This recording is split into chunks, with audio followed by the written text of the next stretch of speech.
Good morning, everyone. Thank you very much for attending one more press conference of TIFF 2010. A couple of housekeeping notes for you guys. Once talent arrive, they're going to be standing for 1 minute. We'll take a group picture. Then after 1 minute, I'm going to kindly ask you guys to move to the back.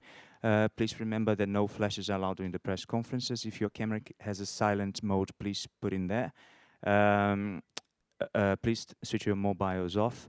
Media asking questions, if you don't mind, please standing. I notice that you have not been standing, so just stand and announce who you work for before asking your question.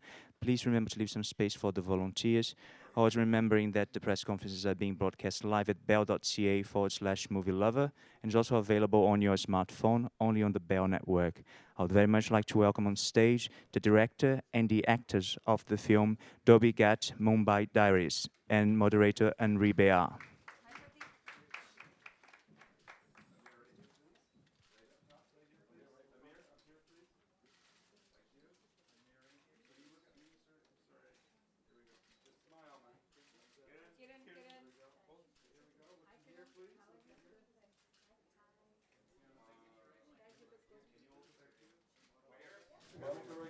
Ahmed, can you look here, please?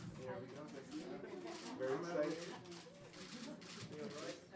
And I'm going to do a quick shot. Kieran? Yeah. Can you put your arms around each other? There you go. That's it. Thank you. That's it. Thank you. And everybody just look in the middle, please. Look at the right side, please. Everybody right here, please. Please look at the right side. Here, please. Here on this side. Okay. And Amir right here. That's it. Very nice. Very nice. Amir right here. Thank you. Guys, that's enough. Thank you. Please move to the sides. Henri.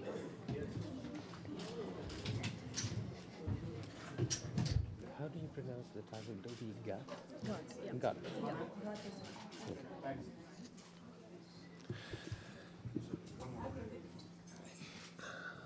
Hello, everyone, and welcome to the press conference for Dhobi Ghat, also known here as Mumbai Diaries. And I will introduce the people who are here at this panel or involved in the film. And good education set aside, I'm afraid I will start with the gentleman. 10 years ago, almost 10 years ago, he brought to Toronto a film that was about a musical that was about land taxes, Lagan. He's a major actor, a director, a producer, Mr. Amir Khan. Sitting next to him, he plays the cantankerous at times, moody at times, prickly at times, painter in Mumbai Diaries. Sitting next to him as a young man who is in a way the link between all the different characters in this interweaving story of four destinies is the young man who brings the clothes from one person to the other and washes them. As Muna, Mr. Pratik. He has made far less films than Mr. Khan, but he has promised he's going to catch up pretty fast. There was a reason why I started with the gentleman. It's the three ladies that are here are making their film debuts. It is their first festival, it is their first film, it is their first press conference, so be kind. As Shai, Monica Dogra. As Yasmin, Kriti Malhotra. And as, not as, and the director, Kiran Rao. I assume the film has not been released in India yet. Not yet, no. Do people know what it is about? Do they expect a musical? Are you afraid that they might be expecting a musical? Well, rumors have been rife, and I've read a lot of things that people seem to think the film might be about. It might be about Amir, who's a Dhobi. It's a film about Dhobis. So yeah, we've read some fairly funny stories of what the film might be about. So I think now that TIFF has a few reviews out and people have seen the film, people have an idea that it's not the usual song and dance film, and it's probably something closer to world cinema. And and that it's the story of 4 people and not just Amir Khan. So I do think that it's all getting cleared up a little bit now. For those of us who don't quite know, and I'm thinking particularly of our television audiences, the film is called here Mumbai Diaries, but the original title is Dhobi Ghat. What is Dhobi Ghat? Dhobi Ghat is a place. It's in Mumbai. It's a place which is sort of an outdoor laundry where people from all over the city send their clothes to be washed by washermen. Thousands of washermen work there every day, and they have a unique system of knowing exactly how many clothes come from which household, and they're laundered and sent back, all washed up and clean and ironed.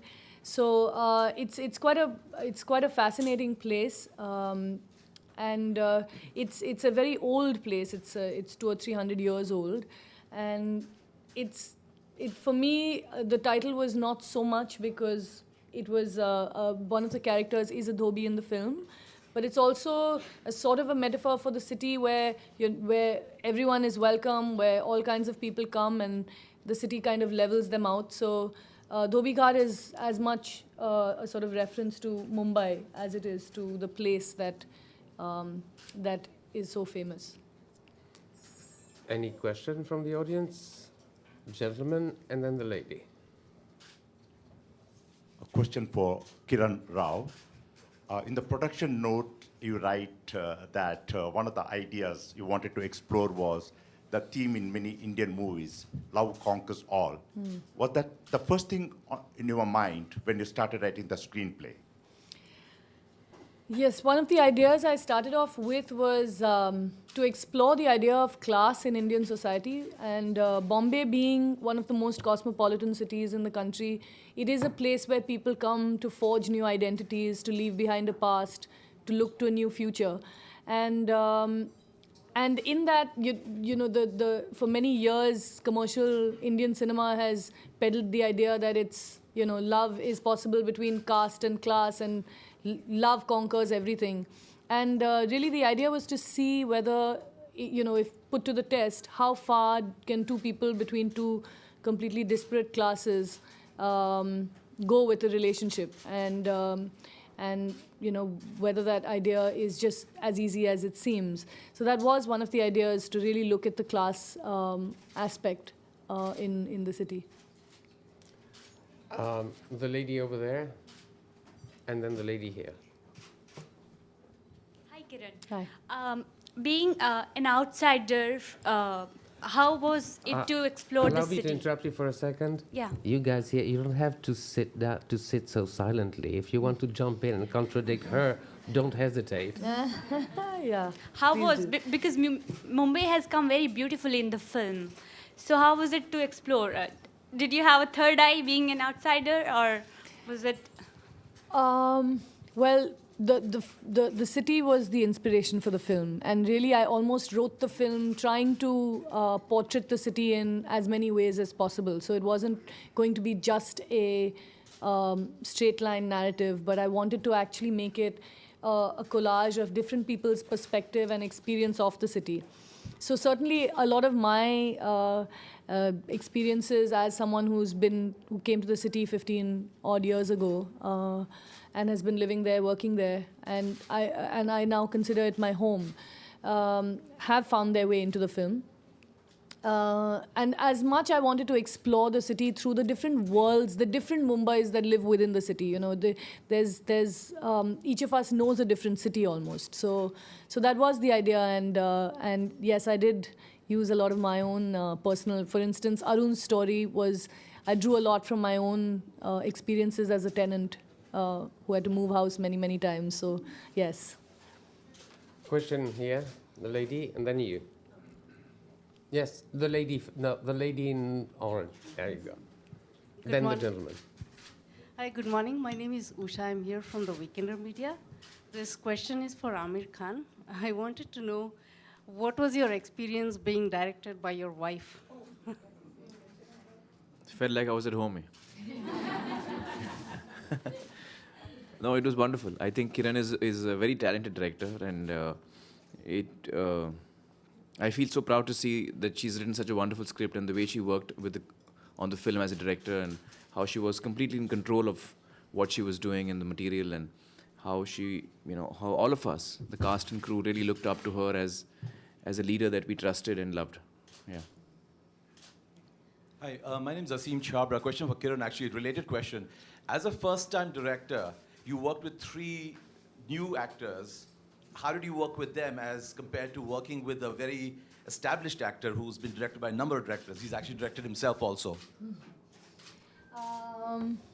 Well, I like the other actors. It's my first time, so I was learning pretty much on the job, and from our rehearsals and our tests, we did a lot of workshops, and we sort of found the tone of each character well before we got to the set, and doing that was really useful because all 5 of us got to sit together and discuss, how we'd play it out. Of course, Yasmin was the only one who didn't really get to interact with any other actors, but the rest of us. And I was lucky because all 3 of them may not have had even, a little bit of the experience that Amir has, but they're very natural, very responsive, and I think all of us just helped each other along. It wasn't, I just needed to sort of, kind of guide them along little parts, but they were also cast because they were just so right, and their tests were really, really great. With Amir, it was more fun in a sense, more collaborative, because he also, there was a certain, I think, experience and skill that comes to the fore, and as a character, he has so much silence. He's got, he doesn't have as much, as many lines and as much to do. It's much more internalized sort of acting. So that was fun to explore as well. It was a different kind of thing altogether than the others who played off each other a lot. The question here first, then the gentleman, then the lady, then the lady. One step at a time. So Go me? ahead. My name is Renu Mehta. I'm with the Indian Express for Canada. And my question is for Monica. Monica, this is your first film